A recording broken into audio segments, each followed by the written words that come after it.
লাইলাতুল বরাত বা শবে বরাতের অর্থ ভাগ্যের রাত।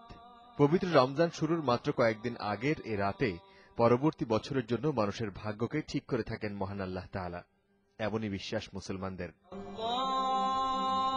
এমন তাৎপর্যপূর্ণ রাতকে তাই ধর্মপ্রাণ মুসলমানরা কেবল ঘুমিয়েই নষ্ট করেন না, সারা রাত জেগে নফল নামাজ, কোরআন তেলাওয়াত সহ নানা ইবাদত বন্দেগী করে মহান আল্লাহ তাআলার করুণা লাভের চেষ্টায় মশগুল হন মুসলমানরা। রাসূল করিম সাল্লাল্লাহু আলাইহি সাল্লাম আল্লাহর কাছে এই প্রার্থনা করেছিলেন যে আমি এইবার ঘর থেকে বেরিয়ে চলে যাব হেরা গুহায়, সত্য না পেয়ে ফিরে আসব না। আর এই রাত্রিটা ছিল আগের অবস্থার থেকে মুখ ফিরিয়ে নেওয়ার রাত্রি। কেবল বাংলাদেশে নয়, সারা পৃথিবীর মুসলমানদের কাছে আরবি শাবান মাসের 14 তারিখের এ রাতটি মহামূল্যবান।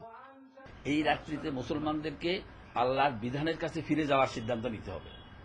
এটি হচ্ছে তার চিন্তা চেতনা এবং তার লক্ষ্য উদ্দেশ্য।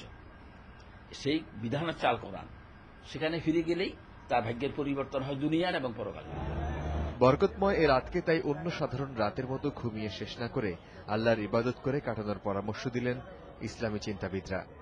পবিত্র বরকতময় এই রাত মুসলমানদের জন্য অনেক গুরুত্বপূর্ণ একটি রাত। সারা রাত জেগে মুসলমানরা তাই ইবাদত বন্দেগী করবেন, দোয়া করবেন নিজেদের জন্য, দোয়া করবেন সারা পৃথিবীর শান্তির জন্য। ফারাবী হাফিজ, সময় সংবাদ, ঢাকা।